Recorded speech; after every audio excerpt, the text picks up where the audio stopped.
Let's be honest, for most of us, China and its history are as unfamiliar as the far side of the moon. And yet, especially with regard to our future, it would be important to engage with it.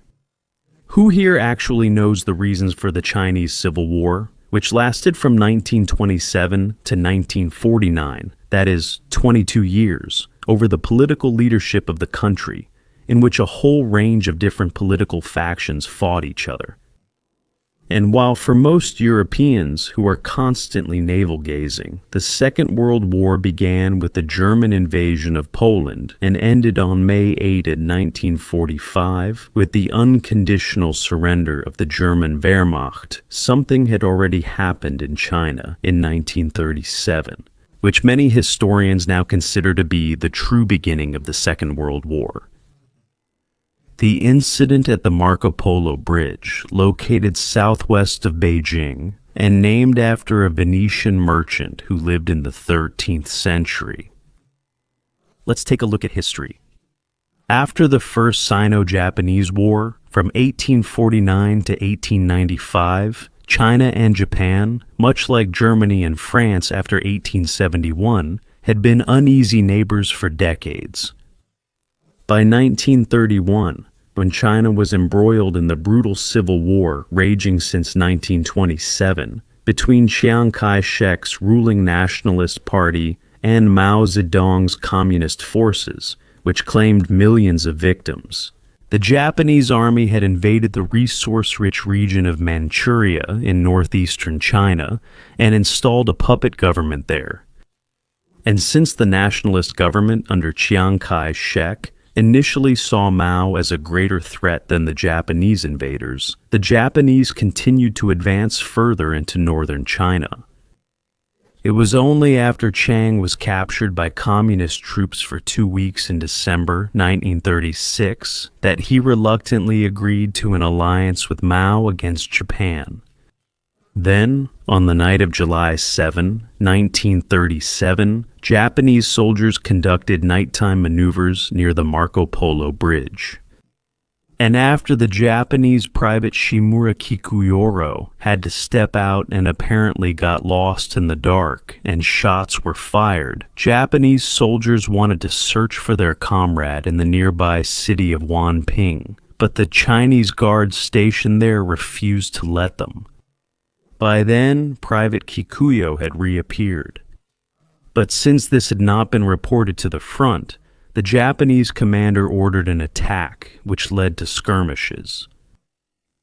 But after Chiang Kai-shek announced that they would fight back from now on, the Second Sino-Japanese War began on July 7, 1937, and lasted until September 9, 1945, with Japanese troops committing incredible atrocities against the Chinese population.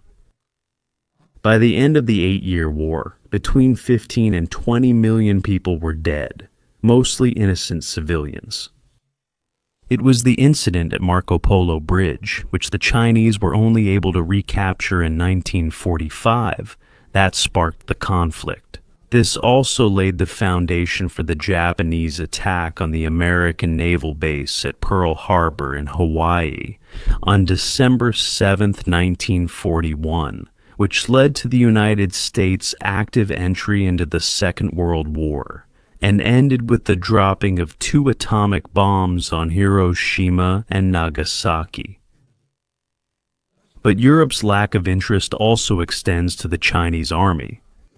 Most people are unaware of the strong influence of German military advisors from 1927 to 1938, which can still be seen in China's armies today. Now you may ask, which army is he talking about? The so-called People's Liberation Army of the People's Republic of China, which, with about 1,410,000,000 inhabitants, has approximately 2 million soldiers. In addition, it has a reserve force of 515,000 that can be deployed at any time, and more than 624,400 members of paramilitary units.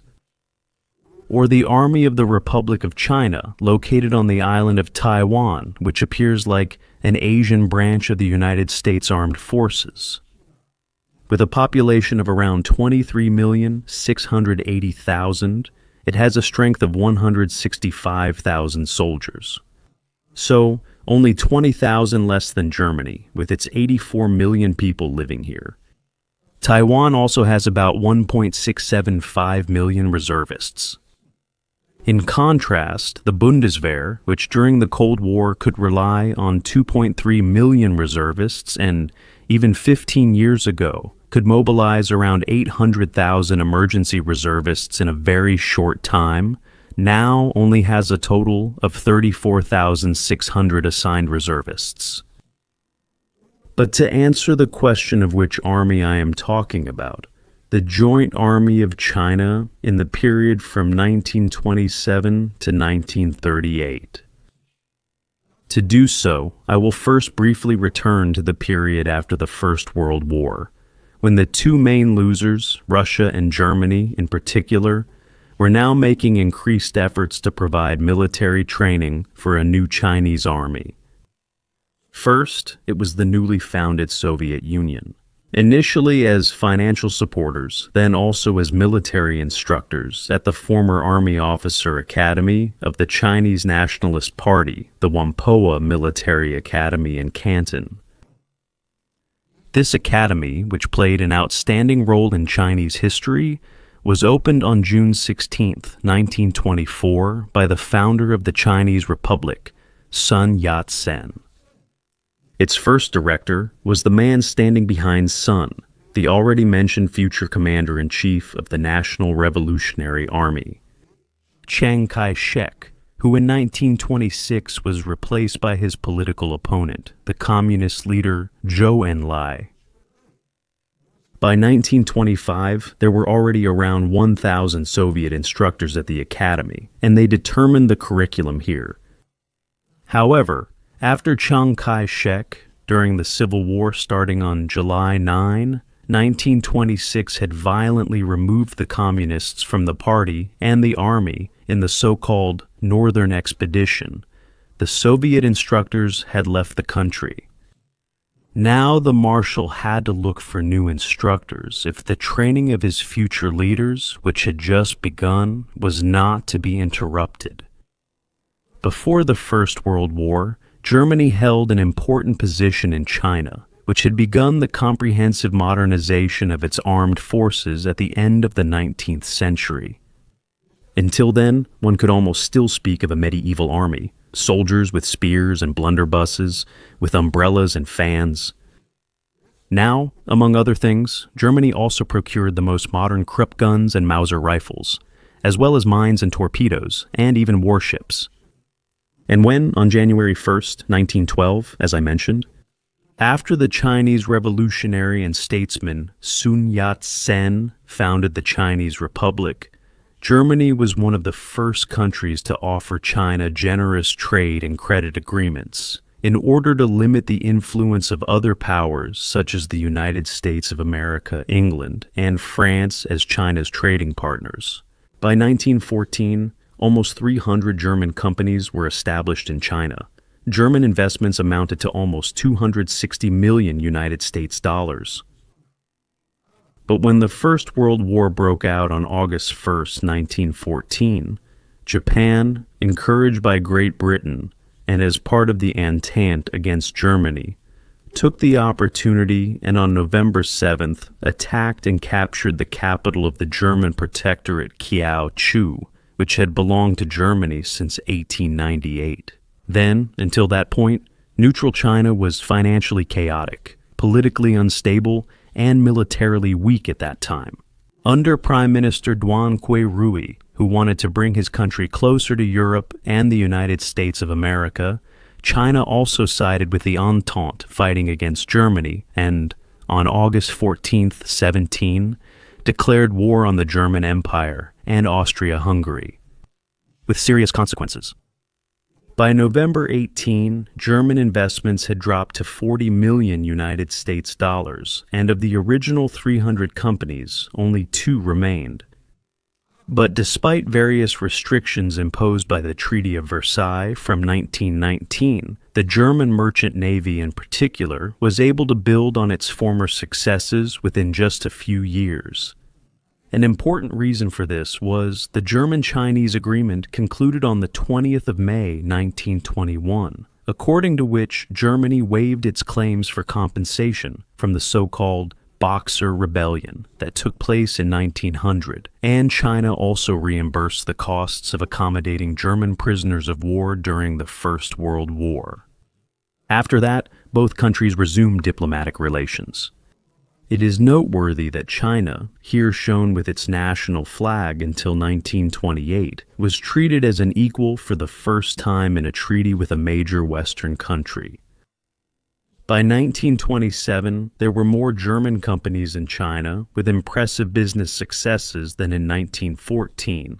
However, they had not only supplied all kinds of civilian goods, but above all, what the warlords needed most urgently during the struggle for power in China that began in 1916. Weapons of all kinds, warlords like Feng Yuxiang, whose soldiers we just saw at their machine guns, were, in the China of the First Republic, mainly men from the lower landed gentry who had risen from the civil service. Here is a map showing the most important warlords up to the mid-1930s. After the death of the widely revered Sun Yat-sen, whom I will talk about in a moment, they ruled as governors under the Nationalist Party, now more or less independently, and with their own armed forces over provinces or parts of China. As for the Chinese desire for weapons, Germany was able to supply whatever was requested in the early 1920s. All of this mainly came from the stockpiles that had been hidden from the weapons inspectors appointed under the Treaty of Versailles. However, Germany was not the only country that sought contracts and influence in China. The same was true at the turn of the century for the United States, the Soviet Union, Great Britain, France, and Italy, to name but a few. As for German involvement after the First World War, its origins go back to the early days of Sun Yat-sen, who is also called the father of the Chinese Republic. Before 1914, Sun had traveled to Germany several times and admired how well the academic, economic, and social institutions functioned there at that time. Back in China, he wanted to apply many of these aspects to his own country in order to give China a strong foundation for the future. However, Sun's heart was more with the Russians than with the Germans. As we heard, Kai-shek, who had spent 3 months in Moscow on Sun's orders to learn about the Soviet system, had violent communists removed from the army and his Kuomintang party after the conquest of Shanghai at the end of May 1927. Here is their emblem. And this, despite the fact that he had initially only been able to do so with the help of his Soviet advisors and officers. Despite the rivalries within China's ruling class, from 1926 he managed to conquer this vast empire and rise to become the most powerful man in the country. But now, after the Soviets had left the country, the 40-year-old Zhang had to look for new advisors and trainers for his army. For this purpose, in the spring of 1927, he sent a reconnaissance group to Germany to find instructors there. The scientist Dr. Xu Qiahua played an important role in this, as he had studied engineering at the Royal Technical University in Berlin during the First World War, and was therefore familiar with the country and its people. However, the Chinese group had initially avoided contact with the Reichswehr ministry, and instead turned to the prominent former general, politician, and military theorist Erich Ludendorff. He had been deputy to Field Marshal Paul von Hindenburg during the First World War, had had a major influence on German warfare, and was now to organize the Chinese army. Ludendorff, already 62 years old, had politely declined, and instead suggested one of his trusted associates from the Supreme Army Command, the retired colonel, Max Bauer, Knight of the Pour le Mérite with oak leaves. Bauer, an artilleryman by training, had played an important role in the great general's staff during the First World War. But as one of the masterminds behind the right-wing coup that took place between the 13th and 8th of March, 1920, he was now wanted for high treason and had to flee to Vienna. After that, he worked as a military advisor in Spain, Argentina, and from November 1923 to February 1924 in Moscow. After the amnesty issued in 1925 by President Paul von Hindenburg for a total of 29,000 left and right-wing activists from previous years, Bauer also returned to Germany. Here, he was engaged in academic work until he accepted the Chinese offer, which provided him with a monthly salary of 4,000 Reichsmarks to go to China as a military advisor to Jiang Jieshi. After 5 weeks on a ship, he arrived in Guangzhou on November 15, 1927, and was ceremoniously welcomed by representatives of the national government. Already during the journey, the German retired colonel had developed military and economic plans and presented them to the Chinese politicians the very next day. However, during these very weeks, communist-inspired civil war battles had broken out in Guangzhou among the Chinese warlords. These kept Bauer in Guangzhou until mid-December, until the city was relieved by government troops. And since the seat of government had meanwhile been moved to Nanjing, Bauer also traveled there at the beginning of 1928 to pay his inaugural visit to Chiang Kai-shek. That was the serious beginning of the activities of German military instructors in China. Bauer himself only experienced this time briefly, as he passed away in May 1929. But in those few months, he had laid important foundations for the establishment and expansion of what was officially known between 1912 and 1949 as the National Revolutionary Army of China. Here is their flag. Decades later, his influence was still evident, as was that of his successors. However, their position was not exactly very honorable. Because de jure, they were all just retired German officers who lived in China as guests. They had only signed private contracts with the Chinese government and received their salaries through indirect channels. As for Bauer's activities, however, they were not limited to military matters. He was a general staff officer, more theorist than practitioner, aiming to influence all areas of New China. However, many of the economic proposals he made to the government, for example, for the rapid development of industry, could not be realized during the Civil War because the realities for this were simply not there. So, in just a few weeks, he produced a flood of memoranda, but he was given neither the means nor the opportunities to put them into practice or evaluate them, including an instruction for regulations for the officers' mess. When the so-called warlords Feng Shuqiang in Shaanxi and Changshui in Manchuria once again defied the government, Bauer was appointed by Chiang as his operational advisor in the ensuing campaign. For this, the German colonel set up his command post on a gunboat, from where he developed the plans for the national Chinese troops. For example, how they could most effectively cross the swamps. At 61, he could no longer endure these hardships and contracted smallpox. He died of it on May 6, 1929, in the isolation ward of a hospital in Shanghai. Since no one else on the boat had fallen ill, even foreign sources speculated about a possible poisoning. The Chinese government ordered a state funeral and 3 days of national mourning. 12 days before his death, Bauer had left precise instructions for his successors.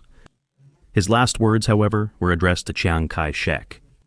I ask His Excellency to believe in Germany, to place his trust in all my colleagues, and to help them so that they can complete their great work for the benefit of both peoples and the voluntary service of the Chinese people.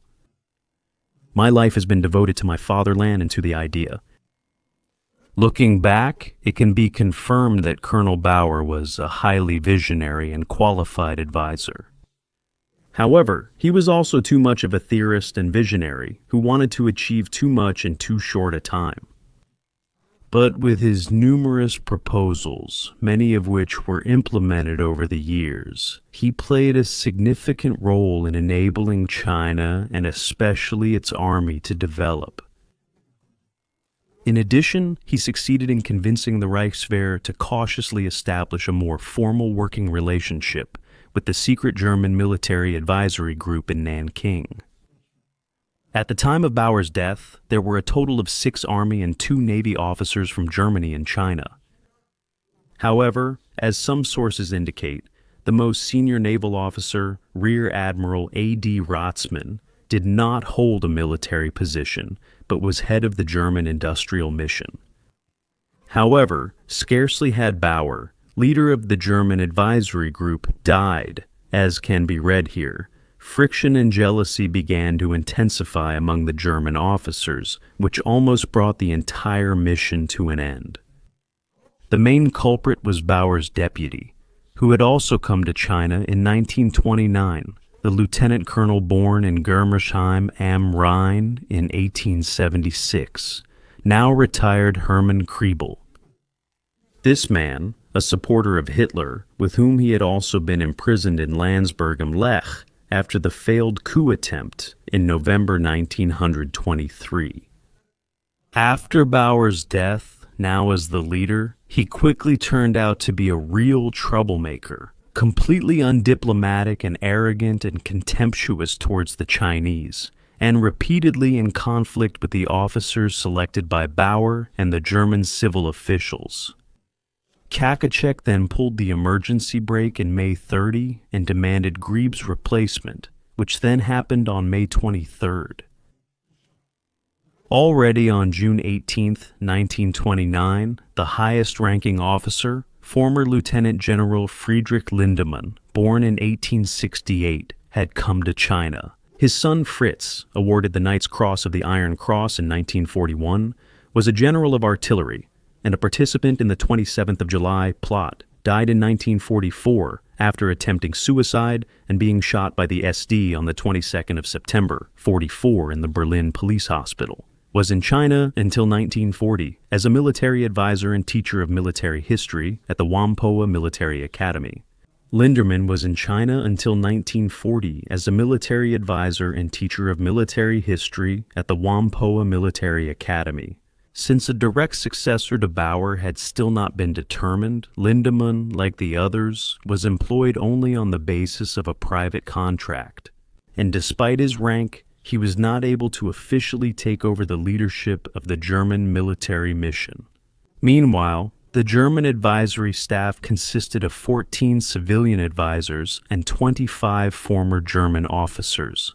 The divisions they trained became increasingly German, but Lindemann also fell ill in the unusual climate and returned to Germany in 1934. The retired Lieutenant General Hans Zamstorff succeeded him.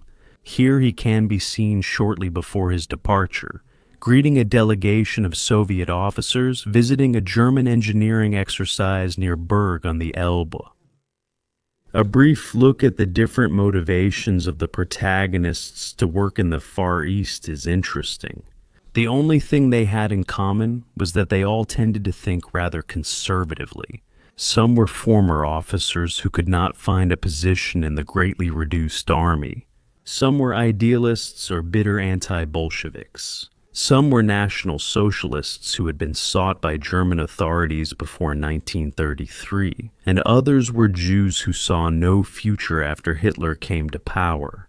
The Chinese Communists also had German military advisors. For example, Otto Braun, who was born in 1900 in Ismaning, Bavaria. Under his leadership in 1934, the Chinese Red Peasant Army suffered such severe losses that he was sent back to Moscow. Starting in 1954 in East Germany, as a member of the Socialist Unity Party of Germany, he was, among other things, the first secretary of the Writers' Association from 1961 to 1963. Back to the year 1930. A few weeks after Kai-shek had approved the plan presented by Lindemann to divide the German instructors into 3 groups, the Reichswehr Ministry had also given up its last resistance to sending retired officers to China, and, with tacit approval, sent one of the most prominent retired generals of the Reichswehr to Nanking as Max Bauer's successor, retired Lieutenant General Georg Wetzel. Until his retirement in 1927, he had been the head of the Troop Office, which was the German general staff that had been banned by the Treaty of Versailles, but was nevertheless secretly established. Wetzel, born in 1869 in Ober-Erlenbach, southern Hesse, and a Knight of the Pour le Mérite with oak leaves, began his military career in 1889 in the Pioneer Battalion 16 in Metz. Then, in 1916, he became Chief of the Operations Department of the Supreme Army Command in the Great General Staff, and in September 1918, he became Chief of Staff of the Fifth Army Command. After his arrival in Shanghai on May 9, 1930, he reported to Chiang Kai-shek just 2 days later, who this time was leading the national Chinese troops against a rebellious general in Hunan Province. Chiang had appointed Wetzel as his chief advisor on the very same day. Because in the meantime, the Chinese marshal, due to the increasingly intense civil war and the Japanese invasion of Manchuria, had become so dependent on German military advice and assistance that it became a matter of survival for both him and the Kuomintang party. And although Wetzel had refused from the very beginning to take on the role of mediator between Chinese and German industrial interests, as Bauer had done, for example, he still had an excellent reputation as a soldier and strategist. Thus, he was considered the true mastermind behind Chiang's victorious campaign against the warlords in the north. However, a second campaign against the rebellious Shaanxi army under the warlord Yan Xishan had failed. This time, the Chinese generals did not follow the instructions of the German general, and instead preferred to fight their battles on their own as usual. Before Wetzel set out for China in April 30, he had established his own news office in Berlin, which now regularly sent reports to official authorities in Germany as well. This gave the advisors in China a semi-official status from 1930 onwards, and they were essentially under the protection of the Reichswehr Ministry. During Wetzel's almost 4 years in China, the number of advisors reached its peak at 77. Former German officers were involved in restructuring the national Chinese armed forces or taught at military academies. However, when he pointed out the weaknesses in the system, and due to the shortcomings of the top Chinese leadership as well as the poor armament, called for a complete reorganization, he encountered strong resistance from influential forces within the Kuomintang party who feared for their personal profit. But despite all resistance, Wetzel had, among other things, drawn up a 3-year plan for the reorganization of the Chinese army. For example, by intensifying the training of officers and general staff at the academy in Nanking, which was then placed directly under the command of Zhang Jieshi. However, this step had led to a rift with Lieutenant General Lindemann, who, for personal reasons, did not want to serve under Wetzel. Nevertheless, he continued his reform program, increased the number of German training and teaching officers, established war colleges for all branches of the military, and intensified the armaments industry with engineers brought from the Dessau Junkers factories to China. And he made sure that now German liaison officers were assigned to the Chinese divisions, so that commanders had experienced German officers from the First World War at their side as advisors. However, many of Wetzel's suggestions could not be implemented at all due to the Civil War. In addition, it had led to this in connection with the steady advance of the Japanese from the east, since 1931 that Chiang Kai-shek now wanted to recruit a European heavyweight who would have political and military knowledge and would be able to help end the Civil War. His Chinese advisors gave him two names: General Maxim Weygand, a prominent French World War I leader, and Colonel General Hans von Seeckt, the highly respected chief of the Army Command of the Reichswehr from 1920 to 1926. Chiang had decided on Seeckt, who was now informed of the offer by Wetzel with two letters.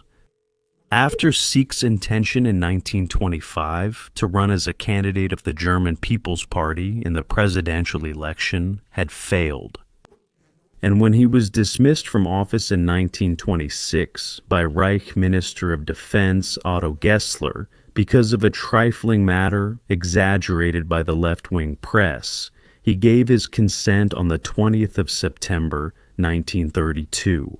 When he arrived in Shanghai in mid-May 33, received with great ceremony by the Nanjing government, he was then invited by Chiang Kai-shek, who was now fighting rebels in Jiangxi province, to travel throughout the country as his personal guest.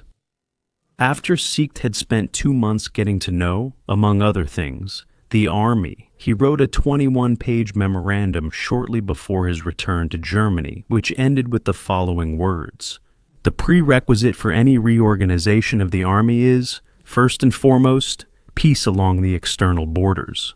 That means several years of peace externally, and secondly, political stabilization within China. Until these two conditions are met, successful military development cannot be undertaken." With that, he hit the nail on the head as to why so many reform plans of his predecessors had stalled. In addition, von Seeckt had also called for a reorganization of the army, with the core idea that China did not have too small an army, but rather too large a one. Therefore, China should strive to have, at first, a smaller but optimally trained and equipped army, like the optimally trained 100,000-man army of the Weimar Republic. But Seeckt had copied that from Colonel Bauer, who had already, in 1928, when the Chinese army had about 2.25 million men under arms, recommended keeping only a small core army trained according to German standards and forming local militias from the rest of the soldiers. Seeckt's second major idea was his uncompromising demand for the creation of an independent Chinese civilian and military industry that would produce everything the country might need in peace and war. You can read about this in Seeckt's private diary. Only through our own efforts and by following our own example is there any prospect of success. You can't buy the solutions from abroad. Seeckt had made such a strong impression on Chiang Kai-shek during his visit to China that on August 8, 1933, he asked him if he would like to come to China as his chief advisor. And in fact, the retired general had accepted the offer, but now General Wetzel felt bypassed and had terminated his contract. On May 7, 1934, the already 68-year-old Seeckt, accompanied by his wife, left Berlin and arrived in Shanghai 4 weeks later, then took up residence at the government seat in Nanking. After Chiang assured him of full support at the meeting on April 28, 1935, Seeckt formed his own staff. Born in 1887 at the Blumenthal estate, Nase district, Lieutenant General Alexander von Falkenhausen, born in 1887, was his deputy and chief of staff. As a young officer in 1900, Falkenhausen took part in suppressing the Chinese Boxer Rebellion. Then, from 1900 to 1914, he served as a military attaché in Tokyo. But as early as June 1935, the ailing Seeckt had to take an extended leave of absence, so von Falkenhausen took over the management of affairs. Although after his recovery, he was able to take on the military and even political training of the Chinese commanders and generals. But after his health deteriorated again, he began his return journey to Germany as a sick man on March 5, 1935, where he died on October 9, 1936, and was buried with a state funeral, including the national Chinese flag. Looking back, General von Ziegt deserves credit for significant successes. With the founding of the trading company HAPO, he further expanded China's industrial capacities and used his connections to import large quantities of modern German equipment and machinery. From steel helmets to artillery and vehicles, from blueprints for railway technologies, munitions factories, or communication technologies. Today, it is believed that during these years, up to 60% of Chinese war materials came from Germany. But Ziegt wasn't entirely selfless in this either. He used his great reputation in Germany and the Far East to make as much money as possible with relatively little effort. His successor, the aristocratic General Alexander von Falkenhausen, was cut from a different cloth. He was the most respected and probably also the most selfless of all the leaders. He, who was awarded the highest Chinese order by the Taiwanese ambassador in Germany on his 80th birthday, served from April 1934 to July 1938 as Chiang Kai-shek's advisor. In contrast to Wetzel, who always stayed in civilian clothes in China and avoided direct contact with Chiang's troops, von Falkenhausen is said to have wore Chinese uniforms with his German staff during the Sino-Japanese War during the Second Battle of Shanghai from the 13th of August to the 9th of November 37 and accompanied the troops to the front. His popularity, which continues to this day, is evident in the fact that the Chinese have erected a bust of him in the Kloster Yangshuan Museum.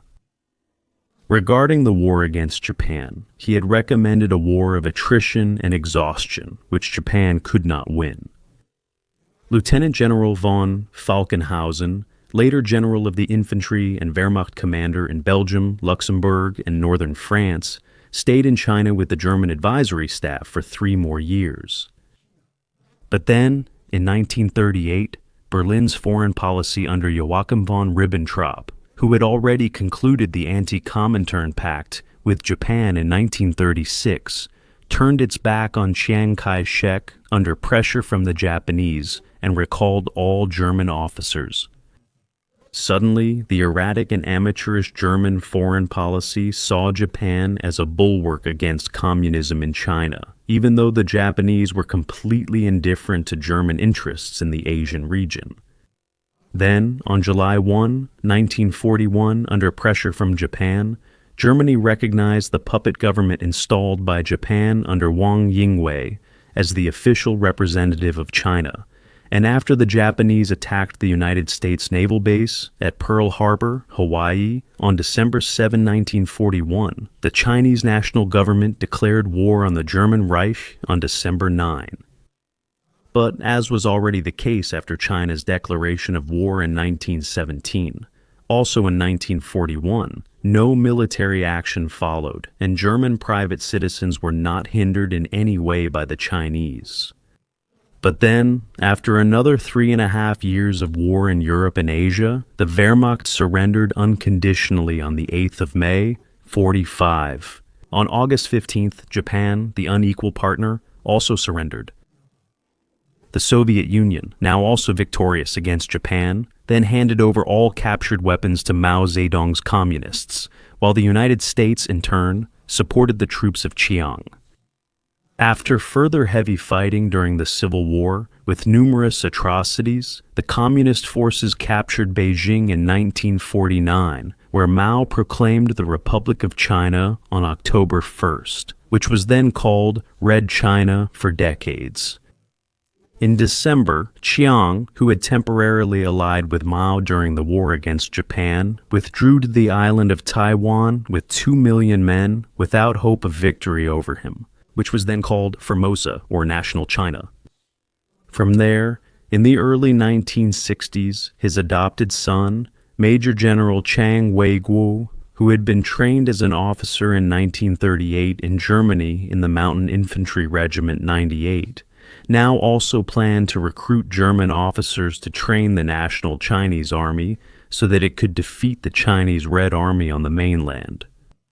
In fact, between 1963 and 1975 in Taiwan, a number of former high-ranking German officers, such as General Oskar Munzel, taught under the guise of academic lecturers, and 25 nationalist Chinese army officers from Taiwan had been trained at the Bundeswehr Command and Staff College in Hamburg in one-year general staff courses, or had been integrated into the German troops.